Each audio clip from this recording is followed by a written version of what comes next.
Hi guys, welcome back to the podcast. Just before we start this episode, I'm just asking a little favour. I really appreciate the hours some of you are investing into the channel, simply watching the videos. But to help the channel grow, what I would love you to do is hit the subscribe button if you enjoy the channel. And if there's any particular podcast you enjoy, please hit the thumbs up for like button. It will do massive things for the channel if we can do that. And thank you very much for your continued support and feedback. Now, you spoke about Scotland. 2 caps, is that right? Aye, just the 2. And what age were you at the time when you get your first one? It was 1920. I thought it was against Columbia at Hampden. And then there was Malta as well. I think we were over in Malta. So it came at a young age. But as I say, then I got into a wee period where, as I say, the discipline wasn't great. But again, I wish, one or two people had kind of maybe been a wee bit harder, come down on me like a ton of bricks. But at the end of the day, it comes down to yourself. It's about you. And so I could have done things differently there. But the injuries as well, I was curtailed because I dislocated my shoulders a couple of times. And I had to kind of, even come back for a dislocated shoulder, it can affect you a wee bit. It's not like you're injured for 2 months. Like you get the operation, you come back, rehab, you don't just go in and play. There's always a wee bit of kind of fear factor, you're going to get clouted and it's going to go again. So it took a wee bit kind of longer, to kind of adjust. But that's football. You pick up injuries, that's part of the game. Anybody that's had 0 injuries in their career has probably not played any games in their career. It's, it's just, you're going to get it, aren't you? It's just... sometimes it's the way you're made as well, I know we're talking about him quite a lot, and quite rightly so. If Durrant doesn't have that knee, that knee op, what happened to his knee? I don't know how to describe that there because it was absolutely horrific. Because he was the fittest guy that I knew. I don't think he would have picked up like hamstrings or quad injuries or any other injuries just for that tackle. But so sometimes you've got guys that are fortunate like that just go through their career without injuries. I think the way I was kind of made, I was always going to pick up injuries. I was always kind of accident prone as a youngster as well. Do you know what? I was always in the Royal, getting stitches and that, and falling off of things, and off of bikes and that, and falling off of walls and all. Just so I don't know. Maybe I was probably just kind of. It's still happening at this day and age. So that's because you're getting old, but aye, old and dittery and stupid. And see, you get back to Scotland thing. Do you think it was some of the off-field stuff that curtailed your 2 caps? Because, you're undoubtedly good enough, even at your early 20s, and I know it was a different era, and the Scottish team back then was probably undisputedly better than the Scotland teams that we've had, particularly over the last 10 years. Mm-hmm. But do you feel that it was that was affecting your selection for the national team then, and it certainly couldn't have been your ability or your performance? I think it was a mixture of quite a few things. Been in the paper a wee bit too much for the wrong reasons, picking up a few injuries as well. And I don't know if I should say this, but I will. I don't think he would mind. I was pulled out of a few squads as well. And you've got, this is, some fans or some people will find this hard to understand. My be all and end all was, at that time, was Rangers. So at times, the gaffer, Graham, he wanted us to be fit for the next Rangers game that would be coming up. And he would say, listen, and whether he had a wee strain or something, he says, I don't want you to go. And I could have went, but he would like, listen, I'd really, you leave it and make sure you're fit for the next upcoming Rangers game. And I kind of lent to what he was my gaffer, but then again, it was my decision. So should I have went to the Scotland squad, made myself available? Absolutely. But then if you look at the other side, I'm young, I'm living my dream in terms I just want to give everything to Rangers, so I didn't turn up at a few squads where I should have. So main worst enemy, but that comes with experience as well. You don't sound as if you get any regrets about it, to be fair, Derek. You got to play for your country. That's a thing that 99.999% of football players don't get to do. Aye. So, you got there, you were good enough, but you don't seem bitter in any way that it was only twice. No, and that's what I'm trying to, what can I say, for that side and then for this side. I just wanted to make sure I was available for Rangers, for Graham Souness. I just wanted to, because at the end of the day, they're the ones that give you the contract. That's who I wanted to play with. I wanted to give you everything, you know. So, you make decisions in your life. Sometimes you don't get them right, but I don't regret it. I mean, I make decisions in this day and age. I still don't get them right, but so I could have had more caps. I should. Well, no more caps. That's wrong. What I'm saying, I should have been in more squads. That's for sure. But that was partly down to a few things. So injuries, indiscipline, and maybe being a bit daft. Just brought Souness' name up. Brilliant. Looking at your managers, John Gregg gave you the game against Swansea. Is he still there when you get into your first league game, or was that no? Wallace?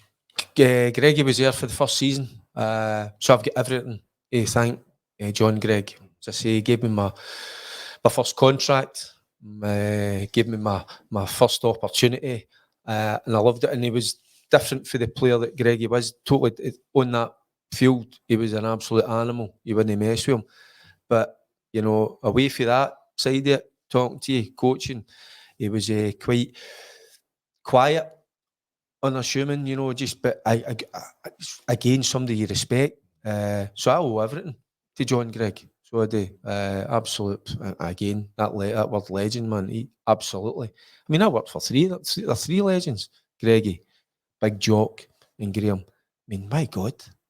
I think back and then you're saying pinching. I pinch myself when I go, can't believe I played under they guys. Innit?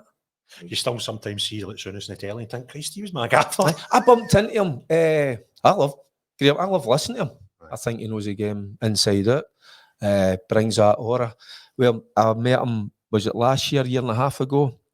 We were doing a gig. I don't know he mentioned too much about it, but I was in his company for about 15, 20 minutes before we went on the stage, and he was class. Just he looked well, looked very well. Came in and he actually said to me, he's like, "You're still in decent nick," and I'm like, "Cheers, gaffer." But it's just lovely to see him because, and this is where I can put a few things to people, because Graham got me out of the club, and he had to. It was the right decision. People think I would have this hatred or this hate for him. Absolutely not. All I've got is respect, because when he first took the job, he gave me another 2 year my contract, and he put my wages up as well. And I was going to be part of his plans, but again, we've just spoke about it, why I wasn't part of his plans, because that the discipline and the injuries. But he was a winner. He wanted the best, so he was always going to be bringing in certain players, or if you weren't up to scratch, you know, he doesn't mess about. But that 15, 20 minutes then out on stage, it was magical. Aye. See, I think you touched on it. There is a misconception. I think if you stopped 100 Rangers fans in the street and said, "Why did you leave Rangers?" they're like, "Oh, Souness hated them." Right? That would be the sort of perception. But a couple of things. One, it's not true. And two, was it 1990 you left Rangers? Aye. He was there for 86. Do you know what I mean? Aye. And that's 4 years. If he didn't like you, you know, it's better than anybody. You wouldn't have lasted 10 minutes. Aye. And I've seen used to, it was like 2 or 3 times I had meetings with him in the office, just me and him, and it was brilliant. So it was just sit. There you go. Me, Derek, Fergie, Ballanert, sitting in the office with Graham Souness, you know, having a wee chin wag. It was brilliant, you know, and just talking football. It was absolutely. And then Phil would come in, Phil Borsmer, or Watty would come in. It was magic. So even wee things like that, and that's what that kind of, when I met up with him and I bumped into him for that 10, 15 minutes, it's like nothing changes. It's still the same. The respect, I mean, the respect's always going to be there, even though he let me go. And that's only, you get a wee bit, of course, you're upset, you're a wee bit angry because you don't want to leave Rangers. But even a year or two down the line, you think it was the right decision. So it was probably the right decision for him, probably for me as well at that time. But nah, he was a class act, wasn't he? So you're in the changing rooms, right, or at training or wherever you were when you heard the news, Souness is coming. Where were you and what goes through your head? I think Coisty kind of like to think is in the usual, you get rumours and that, but you're going like that. You're going to manage us, and then you're going like that. And you're sitting, you're talking with no Fergie, with Lisa, with Durrant and that, and a few other boys, and you can see there's a wee bit of worried looks around the dressing room. From my point of view, I can't speak for Vigilante, Big Nizzy and all that. More excitement because he's not just coming to manage us, he's going to be player manager. Well, come on. So you're going to get the opportunity to play with Graham Souness. So you're like that, kind of, oof, can't believe it.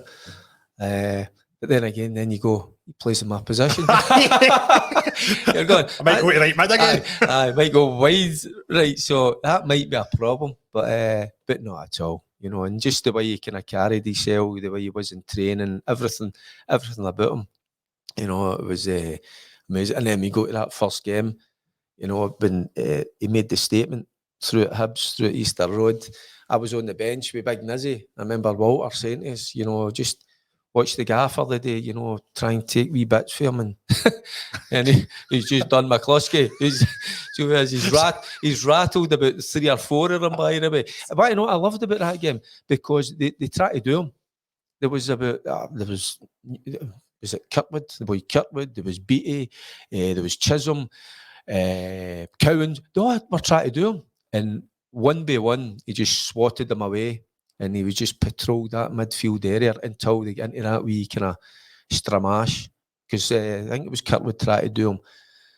And then he just got up and then he just went for McCluskey. I don't know if people remember this because I was sitting on the bench with Nizzy. See, as he was getting sent off and he was walking past, I was actually applauding him. I was like that. And he got, well done, Gaffer. Different class. Well, he was mental. But he said after the game, he went, we get beat because we get beat that day 2-1. He says, nobody will bully us. He says, we've put out a statement today. So that's the way we go about our business. I used to just love him pointing at the ball every time a referee came looking for him. Aye, he would just go, I've got the ball. Aye. Was it Bucharest? He's absolutely... And then the boy turned, he's made his mind up before the game. I'm doing him. He's done the boy, and as the boy spun round, he looked and went, shit, I've done the wrong man. It was the wrong number. Is that the one at Ibrox? No, the one at Ibrox they've scored, and the boy, he's not happy with this guy. And normally for kick-off, he doesn't take the ball, the gaffer. He doesn't want the ball, but he wanted the ball this night. And I remember him taking the ball into feet for kick-off or just went a goal. And he passes it to the boy. That's right. He made it look as if he's miscontrolled it so that boy got it. And the boy gets it, and then, well, the rest is it just goes. And I'm like, I actually went, oh, yeah. Bugger, yeah. I mean, and I'm like, I'm going, that's nuts, man. But that's just the way he was at times. No, you didn't mess with him. There you did. But again, on the park, but away from the park, I thought he was... How did I was going to say he was like a pussycat. Like, that's not the right term. No. He was brand new. He wasn't... I didn't fear him. Yeah. I didn't, like, sometimes you... But there's that respect, there's that kind of... He's got that aura about him. And it's kind of... It made me smile. You know, when you're in his company, in his presence, it's like being in Coops. It made you smile. It made you kind of, it's just quite cool. This is a game. I love this. So when it's coming to the end of your time at Rangers, how did that news get delivered? It was the gaffer. It said that Hearts were interested, and I right away says, "Well, I'm no."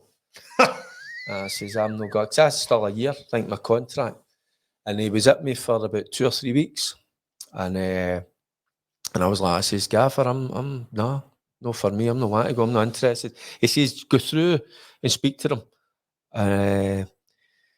Wallace Mercer, it was. So I did go through out of respect because they had contacted them. But even in the meeting, they took us out to show us where, because they wanted me to move to Edinburgh for some reason. Because I think Wallace Mercer, because at that time, I was portrayed as this bad boy.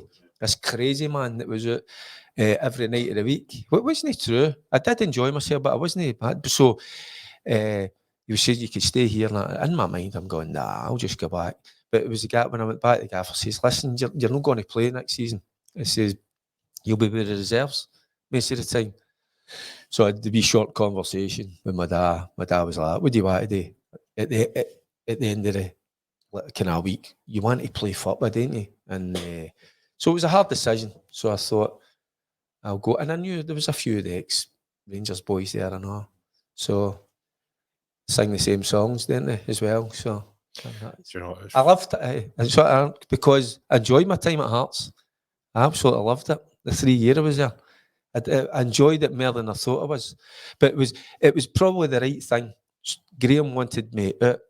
I didn't at the time, but then there came the realisation I just want to play football because I love football. And that was it. So you think you're quite open and honest, you say I made mistakes, I've done this, I've done things I shouldn't. Do you think that helped Barry? Aye, of course, because he'd probably heard a lot about his big brother. You know, maybe some of the antics, so maybe gave him the drive that he needed. But he needed at times as well. He needed a wee kick up the backside. The kick up the backside was I took him down to, I was playing at Falkirk at the time. Barry was 18, 19, struggling to get into the first team under Walter. So I took him down on a Wednesday. He was off on a Wednesday. I was off on a Wednesday. So I picked him up, took him down to Brockville. I gave him a guided tour of Brockville, which took 2 fucking minutes. Swearing out because I got him outside and I went like that. I says, you remember where you're going back to the Mora? Says you're going back to Rangers, you're back to Ibrox. Have a wee look about you because, and I think I was just trying to shock him a wee bit. And I'm not trying to be disrespectful to Falkirk because it was, I mean, they've got a lovely stadium now and they're a good club, but the place was crumbling. It was horrible at that time. So I was just trying to show him and go, listen, this is what you've got. Don't waste it. So partly a wee bit of that, he would have looked at me and went, he's made mistakes. I'll not make the mistakes. And then that was me just trying to reinforce it and go, listen, you don't want to be going here, there, or everywhere. Try and make it here at Rangers, you know. And sometimes you've got to be patient. I wasn't the most patient. Barry isn't either. But I was just trying to get that message through to him. What was the age difference between you two? 10 and a half, nearly 11 years. Aye. So we've got a kind of different relationships. No, like, my boys are dead close. We're kind of, I was more like a kind of, like a father figure or like a kind of an uncle. I just, again, with Barry, just wanted to, I was desperate for him to be a football player, first and foremost. But then what he went on to be was unbelievable. Captain at Rangers, not just a Rangers first team player, class as a legend, a top player, Scotland captain as well, a magnificent career. So he kind of surpassed everything. Now, it's just, and I don't know, you talk about your boys, you just want them to be a player. Yeah. But then sometimes they just go a different stratosphere, and Barry just kicked on big time, which was magic. Aye, and it's just bizarre how sometimes you get these families mixed days, to be fair. There was 2 or 3 of them that could play at football, the McAdams, Tam and Colin and stuff. Aye. And then you've got the Fergusons, and you've got yourself, your brother, and now your boy. And Barry's boy, you see playing somewhere down south as well? I think is it I don't know. Is it conference? He's down south. I'm not sure, but he's playing. He's playing at a good level. I mean, is that just bizarre? Can it just all be genetics? It can't just be a fluke of nature. It probably, and I have a laugh about this. Probably the best player in my family. He's an engineer. Who's that? Darren, my oldest. Aye, but. Shouldn't say this. He's a lazy bugger at times, and maybe he wasn't as driven. See, that's the other thing. You need all the wee bits and pieces. Yeah. No, they use having the most ability, or you've got the best touch, you see passes, you score goals. You need to have that mentality, that drive, that wee bit of devilment about you, and that comes with inside. Darren never probably had that, and probably Ross to a certain extent. But our Lewis would come in here, and he'd be nice as pie he is. Then he'd knock the hell out of us, I know. If he had to. He's just like that. He's just the way he is. So he's got, you could see that in him. He had the knockback for let go at 14 for Rangers, told he wasn't good enough. He took it in the chin and went, okay. So Aki's take him in. Loved his time at Aki's. Got his first team debut, 17, 18.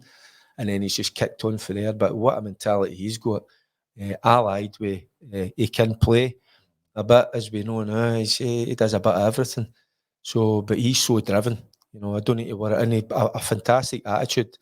I think the one thing I would say that I've tried to do with my boys is make them good people, respectful. You know, whoever they're speaking to. You know, whether it's they were talking to the king. I was going to say the queen there. God bless the queen, but the king are somebody that's a down and out. You treat them the exact same. That's always been marking. That's the way I was brought up. So that's what my boys are like. And Lewis is like that. So he is. See, I remember him playing against, it was at Hamilton, Rangers were playing away. He Mhm. played, he'd have been about 17, 18 at the time. 18. So it'd be 18. Aye, and I just remember seeing something there. And do you know, I said to a couple of pals, and it still rings true to this day. I said, see that boy there? Rangers will realise he's good enough to play for Rangers when Rangers can't afford him to play for Rangers. God, And right. and then I watched him at Aberdeen, and Mhm. I didn't see that move coming to, you know, abroad so early for him. And what a move it's turned out to be. And I said that when he was 17, 18. And I don't know, maybe it was because I've got, you know, such fond memories of you playing for Rangers when I was a kid, watching you, and then obviously your brother playing, and that automatically gets you know, a wee bit more attention. And I probably watched his game more than I watched any other 18-year-old playing for Hamilton that day against Rangers. But I remember saying that, I said, yeah, a player there. And I think there's sometimes a snobbery, certainly with the fans, and potentially with some people within the club, that if you're Johnny Foreigner at £3 million, there's more a chance of playing for Rangers than a Lewis that could have cost us a couple of £100,000, if anything. And you know, Sometimes we're guilty, Craig. It's staring you right in the face, you know, and you should just go and get it.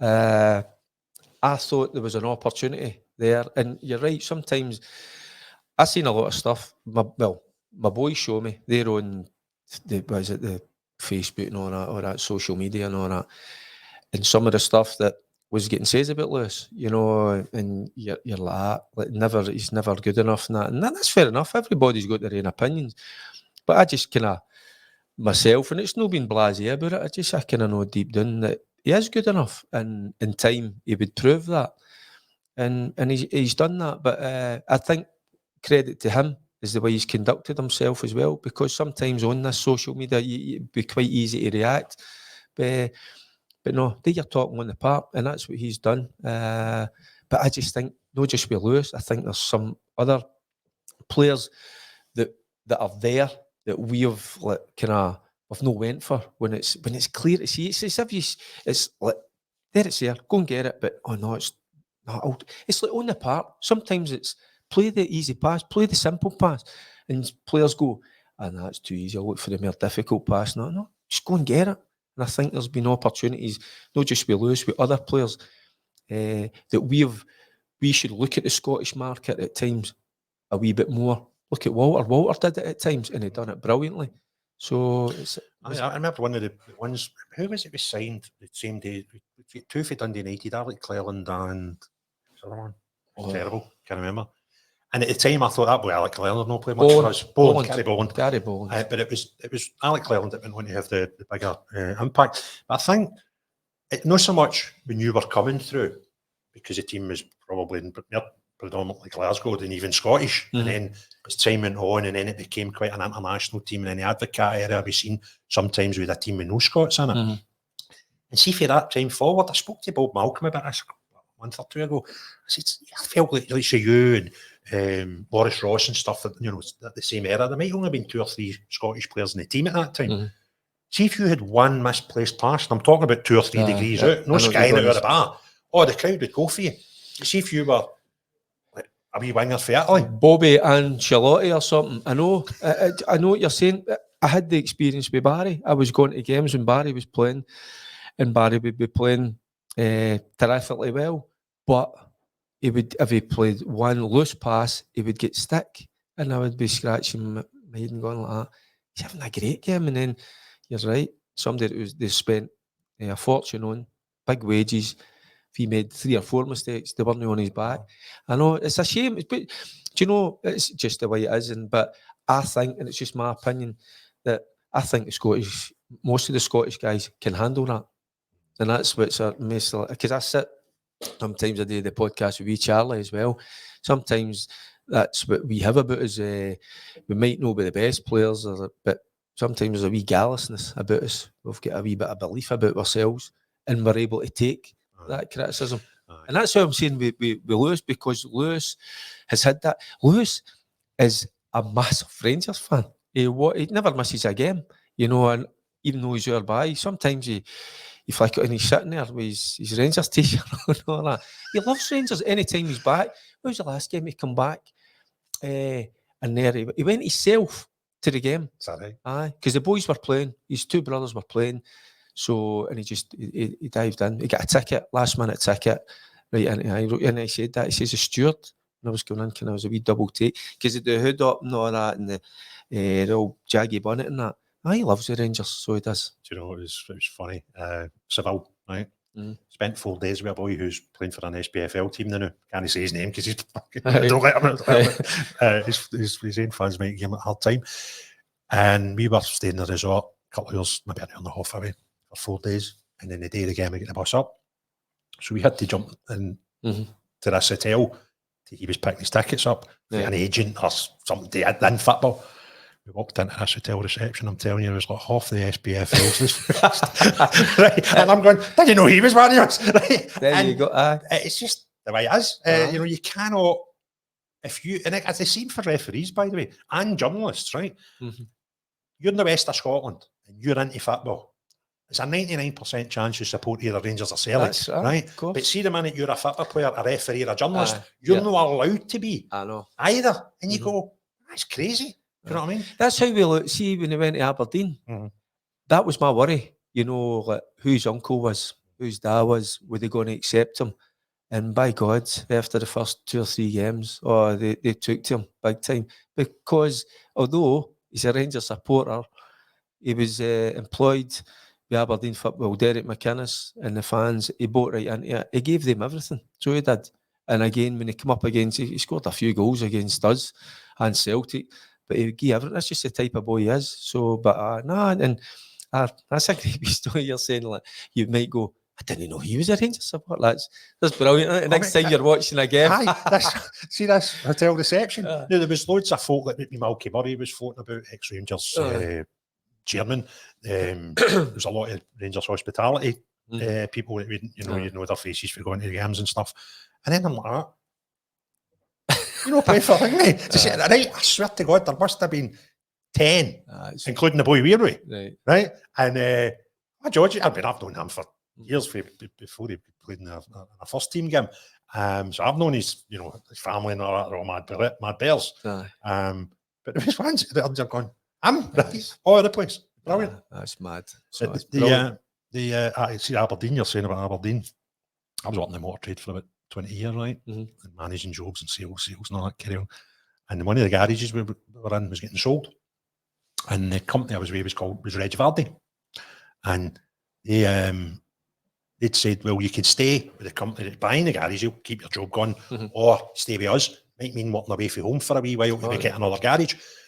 I'll do that.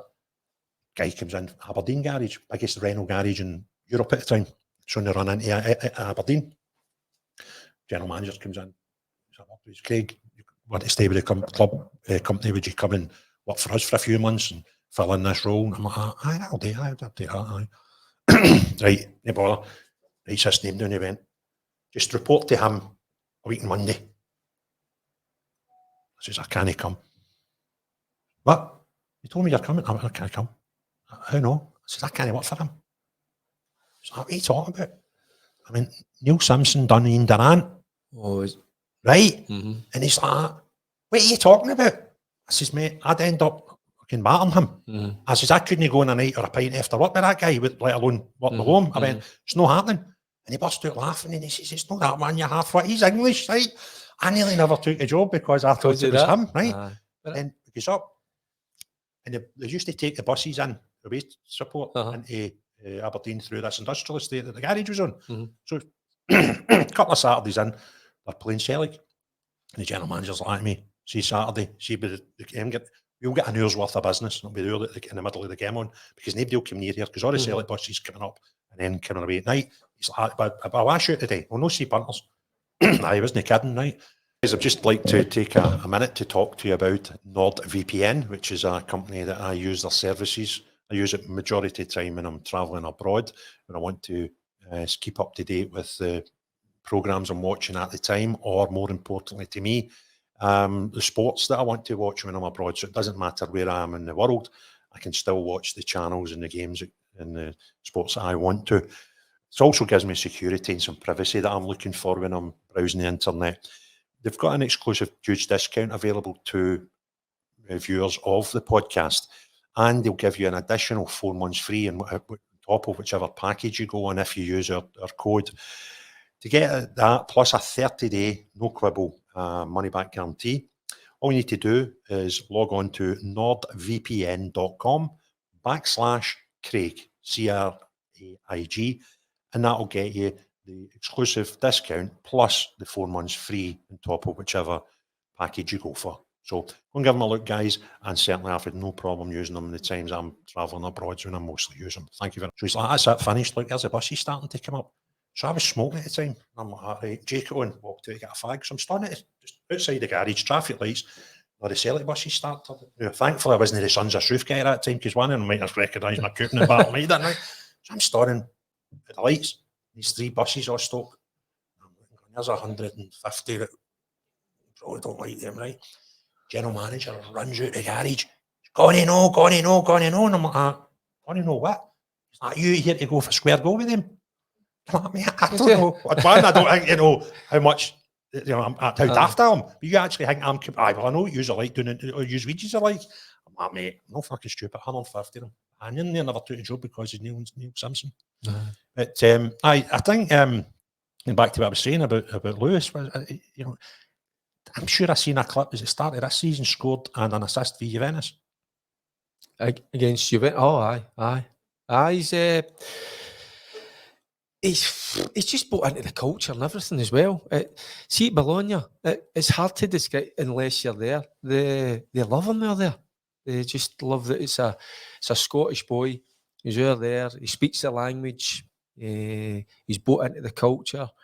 Just there's a lot to like, and it's for me as a dad, you know, it's quite surreal. I mean, I love my wee trips to Italy. I love going to watch them, but when I go there, then I can enjoy myself. And what I mean by that, you know, I have a couple of wee sherbets here and there, but I can become a real supporter. I mean, I'm working. Did you know do that at Aberdeen? No. No. Which is, do you know what I mean? It's difficult because, you know, I'd seen the reaction when the Rangers fans came. You know, the way and that hatred was there. It was horrible. But it's more kind of when I go there to Bologna, and it's an old-fashioned stadium, and just get a great feeling about it. And I just love that he's happy. You know, see, at the end of the day, and I was main boys, just want them to be happy. And he's happy. He's got a great life. And do you know, I don't know if he'll come back for a long time. You know, I think he'd like to play, one of his ambitions is to play in the English Premiership. But I could see him being there in Italy for a right few years. I mean, he signed he's still got 4 years in his contract. Right? Aye. So they gave him an improved deal, at the end of the season, because that's how much they think of him. So he didn't ask for it. They approached him, put another year on his contract and gave him improved wages. So he's in a good place. I know, fair play him. I mean, I'll need to start. I did watch. I remember what game. I was flicking through the old Digibox thing 6 months ago, and this popped up. I went, oh, there's there, and I started watching him, and he seemed to just be controlling everything. And I'm sure he scored one coming in. He got the ball at an inside right channel, cut in with against Juve to get his goal. Would that be right? Or he set one up like that? There's a few. He scores all different types of goals as well. But the manager, plays him in a kind of advanced role. I thought he would be more suited, you know, in that kind of sitting role, dictating play and using his physicality. But no, he plays him further forward, and then he plays him off the wide left or a wide right. So again, it's an absolute education. and just loving every minute of it. He's 22.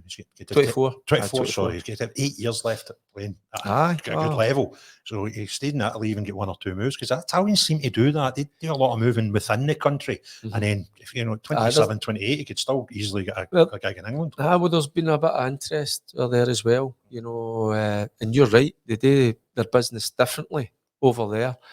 So there's been a few inquiries. I'll not name any teams, so which is nice. It's good for him. It's good for his confidence as well. So, but he's just happy there at Bologna. As I say, the lifestyle. I mean, Bologna's famous for its food. He likes his food, so he does. Takes us out when we go out there to some lovely restaurants. Too nice for me, so it is. I don't do no kebabs. I know. Don't even go there. But they're nice. Sometimes I don't do posh. I don't like posh. So I hate getting dressed up, as you can see. You know what I mean? I'm casual wearing all that and trackies and all that. But takes us into some nice places but nah, it just suits him down to a T. Is it something you ever had an option of doing in your career? There was talk, Nicky Walker going to Seville, believe it or not. That was under Big Jock. And also, excuse me, down to Chelsea as well. But certainly Seville, that wouldn't have floated my boat. There was no, just the reasons I gave you earlier. I didn't want to go to Hearts. I wanted to stay at Rangers. Could I have done what Lewis has done? No, I'm far too immature for that, so I'm in your 50s. Aye, I still couldn't do it. But he takes everything in his stride. I couldn't have done it. I'd need to have been in my playing career 28, 29, married, the kids around me. I couldn't have done that. What age were you when you left Rangers? Were you about Lucy's age just now? Younger, 23, aye. Still 140, 150 games, something like that. Aye. At that age, should have been more. I get that, but then I look back and what I said earlier. When you look at some of the quality that was in that midfield, Souness, Wilkins, Durrant, Ian Ferguson comes. Ian Ferguson for St Mirren, top player, brilliant guy. So it's a tough ask to get into a Rangers midfield, because you're expected to win things. So if you're a 7, 8 out of 10, you're not getting on that side. So you can look back and say I should have played more, should have done this, but I tend not to do that. Listen, you've done something 140 times more than I've ever done, and the 99.99% of people that Rangers supporters never done. So, he only played 140 games by the time he was 22. You have no laugh. It's amazing. And I think you, Shuggy, David, these recent guests that I've had on, they're all blue noses. Aye. And I think it's fair to say that you appreciated every minute and every game, and no regrets. You can't have any. Privileged position, honestly. And I'm not just saying that. I'm not being blasé. Privileged position that I was there for 7 years. I look at it, I was there for I was 12-year-old till I was 23, because I loved my time as an S form, been in there all the time. But the thing is, Greg, I'm still involved with Rangers in terms of we go to kind of Q&As, we do kind of wee bit of after dinner speaking, at Rangers clubs. So the connection's still there, and you're still getting asked to go to these places, going up to Stornoway, Lewis and Harris, Rangers Supporter Club in a couple of weeks. So they're still asking you to go and turn out. And I love that. I love that connection, still got that connection. And somewhere down the line, I would love our Lewis to be at it. So would he, I think, but I kind of don't see that. I just see him playing abroad for a long time and then maybe in the English Premiership. But I'm thankful for the career that I've had. I played till I was 38 as well. Yep. Played with a lot of other different clubs. If it wasn't for injury, again, my knee, I'd have kept playing because I just love the game. You didn't play for a team that I used to go and watch in Sunderland when I worked for Reg Vardy. They were the sponsor. Great. I worked in their Reid office down there for a good 18 months, 2 years. So any midweek games, I'd go and watch them. How did that move come about? Well, there was a wee inquiry, obviously, because Terry was there, Terry Butcher, just testing the water. And I was asked the question, do you want to go down and have a chat? And I did. I went down with Bill McMurdo, spoke to Big Terry. He plans and that, and they were in the kind of first division at that time, and I'll be honest with you, I love Big Terry Butcher. As a captain, he had a real influence on me. He was a winner, so it was kind of, and I had the 3 year, and I'll be honest here, that one of the reasons was I had my first wee child, but she passed away after 7 weeks. We learned with a heart condition. So at the time, speaking to my missus, I thought we kind of change of scenery, get away. Plus Terry, so we went there. So I was there for 2.5 years. 2.5, 3 years at Sunderland. Wonderful people, wonderful fans. I never was probably at my best in terms of that's probably one of the times I think I maybe look back and I'm a wee bit embarrassed that I should have done better. But certainly that first year, my head was all the ship, with the wee, as was Carol, so it was a tough time. But what I would say, the fans down there it was Roker Park. We played it. They were magnificent with me. So they were great. So I enjoy it. Listen, you were down there. They're great people, aren't they? I loved it down there. I know. I had many's an experience down there. And the time I was down there, it was the Stadium of Light they were in. And what a venue this was. We used to do, because we were the lead sponsor, I worked in the training department for a while. Right. So we would use sometimes the offices in there to deliver sales training. So I was in and out of the club quite a lot. And at that time, they were just building the academy like their setup, which I've not seen. But I know a few people that have been doing, and it's apparently out of this world. But that's another club that some of my Newcastle, I got a few pals that are Newcastle fans, and that only came about through a hatred. Mike Ashley, when we were doing our protesting and stuff, and I became friendly with some Newcastle fans, and they watch all my podcasts, and they'll be, yeah, dirty, right? You'll be getting it, I'll be getting it, right? You'll be getting it. No, I love the place, and I think as a club, it's a club that's lower than where it should be now. It just needs somebody to get it. That's a big club. That's a massive. Sunderland is a massive club. So I'm forgetting that Alec was there. Alec done really well at Sunderland, so he did. But they were just the Roker Roar, as it was called. I've not been in the stadium.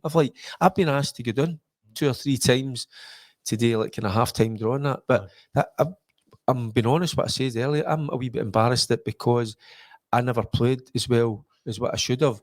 And I know I shouldn't feel like that, but there is just inside me that when you've no kind of gave of your best, and I wasn't at my best. I mean, I had a car crash down there as well. A bad one. I wrote off a car, but I had 3 were new signings in the motor. I know, you're laughing at, you know what I mean? So my head was all over the place at times down there, and Terry, just run around a bit or something.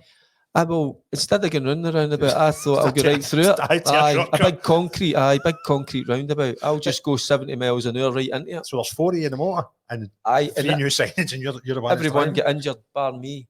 And when I went to see the car 2 or 3 days later, which was wrote off, the guy says it was amazing that the engine hadn't ended up where my legs were. Sorry. And it scared the shit out of me when he told us that. So again, you know, I've said earlier, I shouldn't laugh at that because I'm accident prone sometimes.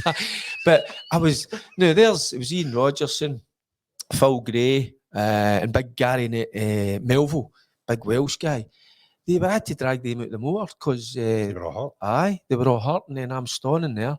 I'm fine, and I'm like that. You know, the only one that should have been hurt was me, and I'm unscathed. Aye, crazy. Was Big Butcher still a gaffer at the time?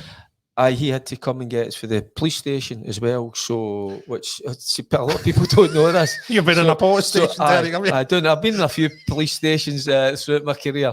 So that was another one that Big Tel had to come and get me. So, and that's because he must have been going like that. Car crash. 4 of them. 3 are in hospital. And then he comes and gets me. So I get done for dangerous driving. There was no drink involved, so I get fined 2.5 grand and banned for a year.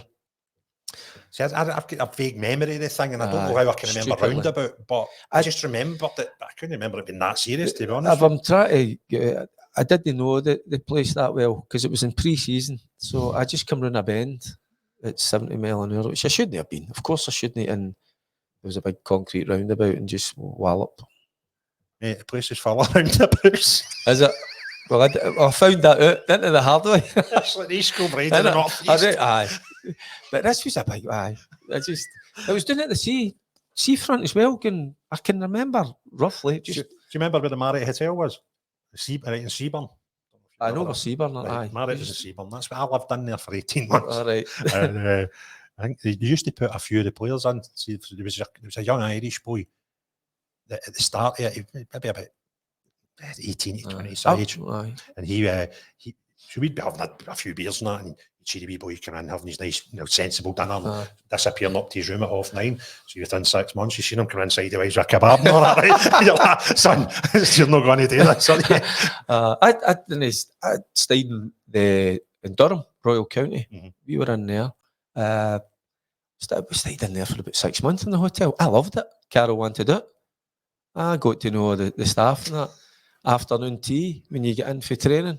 We cup of tea, we scone and jam and all. I loved all that. So I did. And then you had the leisure centre in the hotel. I loved everything about that. But there you go. I forgot about that.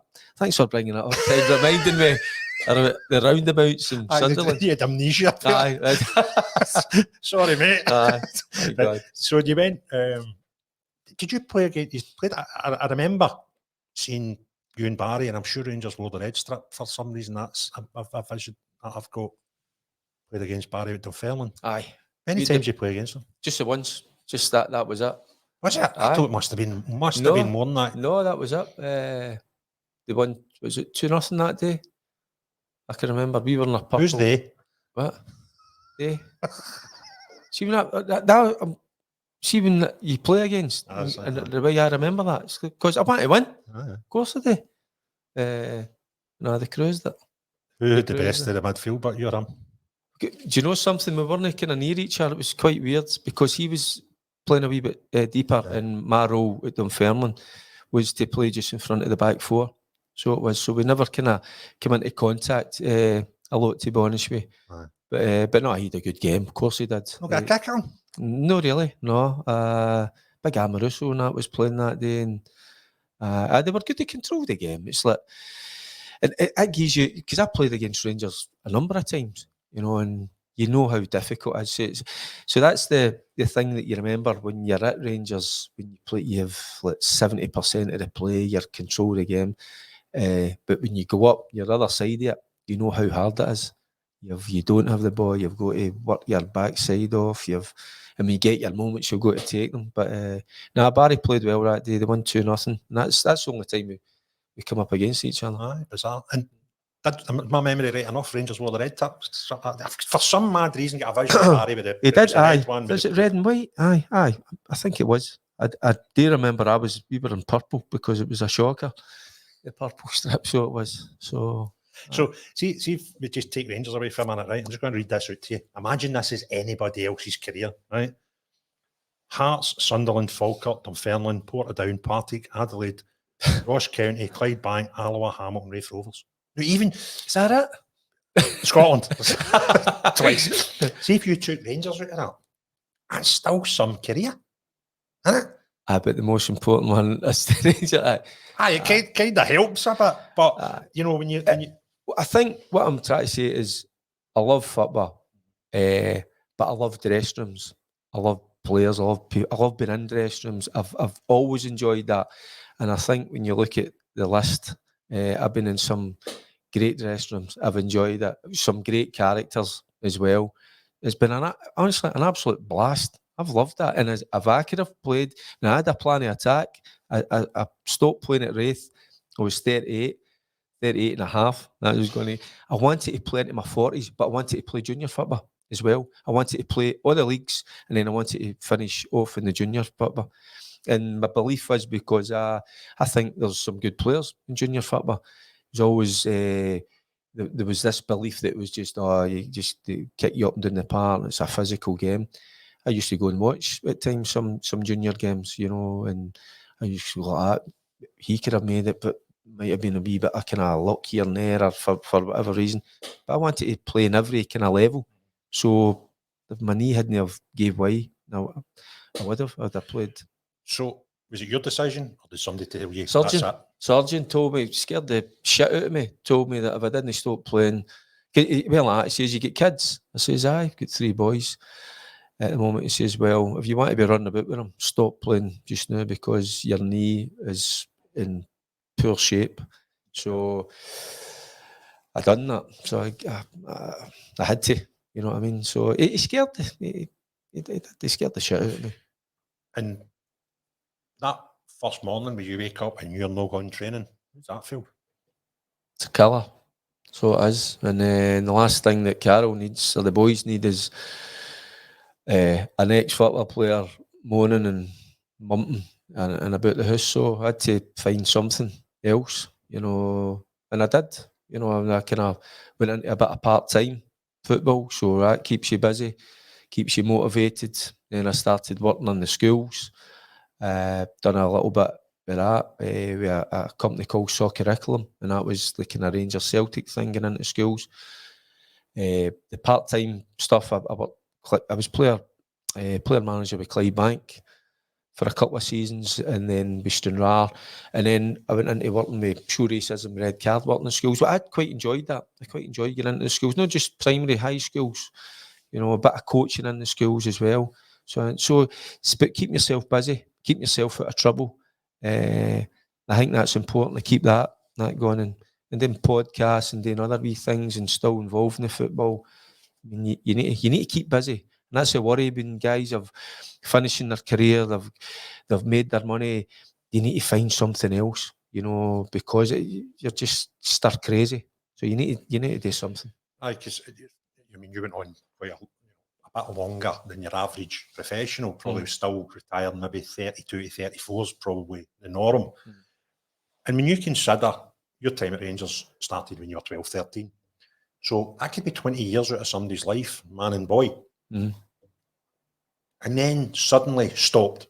The dressing room banter stopped. The morale, the team ethos, all of this stops. And midnight one night, the big bell goes, ding, over. I don't think it's any wonder that you see a lot of ex-players lifting into obscurity and maybe, you know, their life becomes a shadow that it should be. And when you see guys like yourself that are still on and still doing this, and you know, there's no, you had a great time, and there's no, you know, you're not trying to still live off of that. You're not, I wish that, you know, no, this was bad and I should never have left Rangers. Just go on with it. Craig, I'm still trying to have a great time. That's a problem, I think, for my missus. I'm still trying to have a good time. So I don't want to grow up, to be honest, as well. So I think that's why I enjoy getting into the schools, because although I was getting a message across, I was doing it in a different way, because you're telling football stories and bringing a wee bit of humour into it. And I think that's important. It's important that you can laugh with people, you can laugh at yourself. But that's the biggest thing. You're talking about it. That dressing room. Dressing rooms are magic for the first. When you walk in, whether you're 9 o'clock in the morning, whether it's 9:30 to you go training, it's hilarious. The characters, the banter. You never get that back. Of course you don't. But you try and replicate it in other ways. So I've tried to find that. So I still cover games of football. I still go there. Still talk to the punters. Still get that wee buzz. It's a Saturday. You're going to a game. I love that. Well, I think there'll be loads of people out there that have got kids that play football. There'll be kids that play football in their teenage years possibly watch these podcasts. I don't think I'm a bit old for some of them, but you never know. I shouldn't have swore then. No, you're right. I've got a beeper. I can edit it, right? If you could give them one bit of advice, anybody out there that's want to emulate what you've done and, you know, copy this great career that you had, what bit of advice would you give them if you could narrow it down to one? Enjoy it. Enjoy it. And then you're saying down one. Just enjoy it. Listen to what people are telling you, and just be respectful. That's it. And work hard. But they're simple. So see, that's the way I thought of the game. I thought when I was playing, it was a pretty simple game in terms of your touch and get people to make a difference. But your attitude towards it, enjoy it. I mean, I think there's some guys that just think about, oh, it's going to make me rich, it's going to make me money. Don't think about that. First and foremost, it's fun. Go and enjoy it. Then you meet the characters, so you enjoy them, you respect them, and and then just work hard, get your all.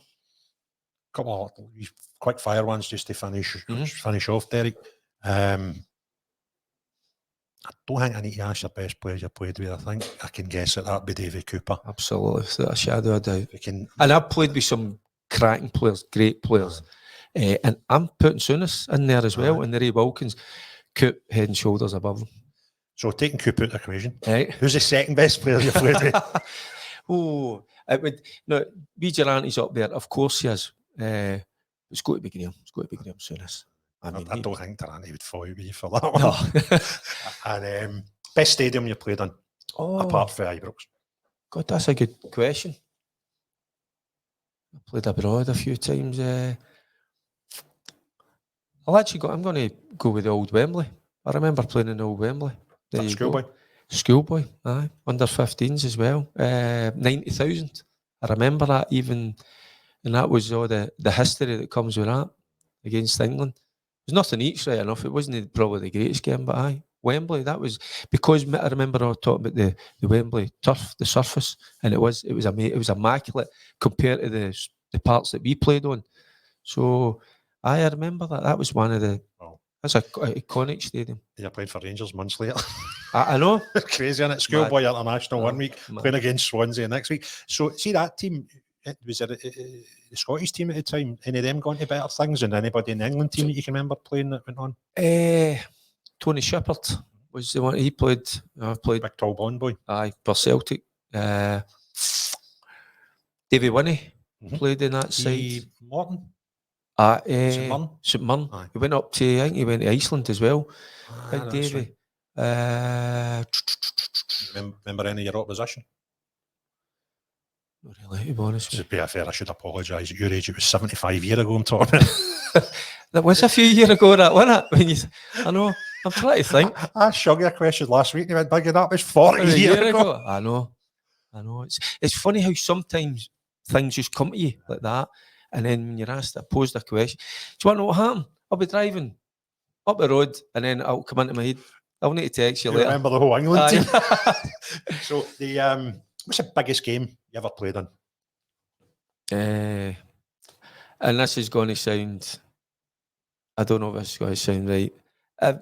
Every time I turned out for the Rangers, honestly. And people go, it's a bit soppy and that. But it was, that's so, at the end of the day, we went through the teams, you talk about a kind of career, that's all I wanted to do. I wanted to play with Rangers. And my biggest moment was signing with Rangers, going up the stairs with my dad, coming back down, looking at him. He's happy, I'm happy. So it was every time I represented Rangers. And the hardest opponent you ever came up against? When I mean hard, tough. Physically? Or... Aye. Terry Hurlock. If I hadn't have got jumped about 4 feet in the air, he'd have half me in two. I was playing with Hearts, and that was I was only at Hearts a year and then because Graham had signed him. Aye. So I did. So to be Terry, guys like Roy Aitken as well, played against big Roy. They were tough. Granty was alright. He wasn't that. Nah, we Terry. We usually be Captain Caveman. Good. I remember him signing, thinking this boy's nuts. And the other thing, he could play. It's against like John Brown syndrome. Everybody thinks Terry Hurlock, John Brown as well. There you go. But there's Where did you play against? Was he Dundee? Aye. There's a wee toss up, isn't it? I'm trying to think of the two of them now. By the way, Bomber's in the mix there and all. That's a hard one. Aye. I wasn't. He put Souness in his backside a couple of times. I think that's why he signed him. Plus he scored. Aye. So, but we Terry he's formidable. But like Bomber, that's what I was trying to get to. They could play. They knew the game. They could play. Good players. I love about that. He picked two bears. Aye. And last question about players.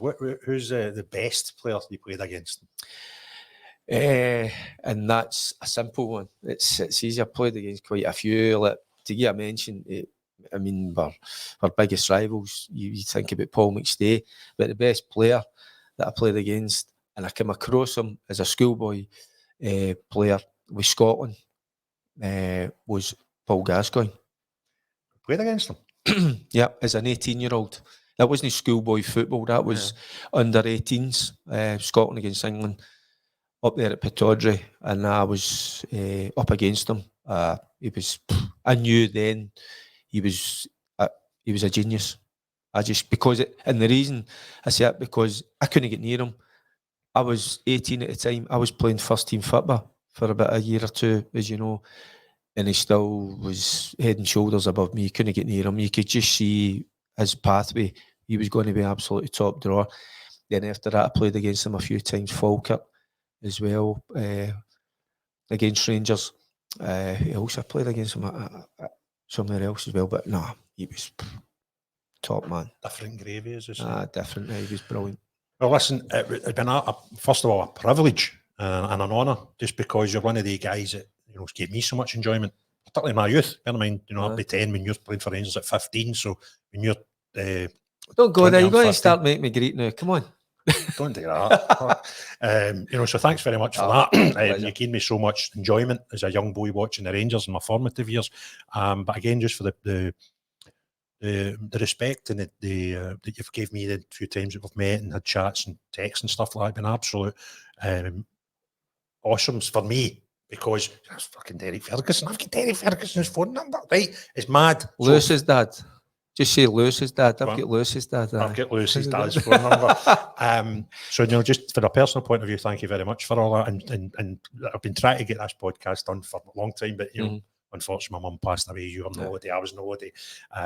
So it's been months. I've been desperate to do it. So thanks very much for giving me your time. Time is probably the most valuable thing anybody can give, and I appreciate you giving me this time today. And I'm sure the Bears all love you for it. So, is there anything that you want to say before? Didn't touch that you were keen to talk about before we finish up?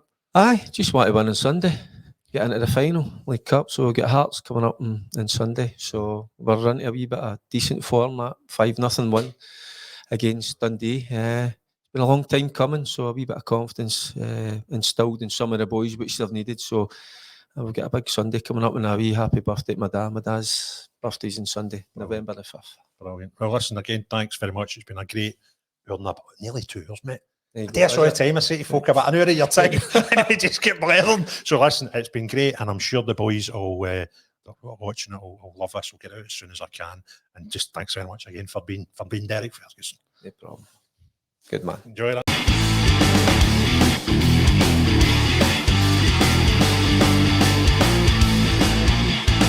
Just ask a little favour.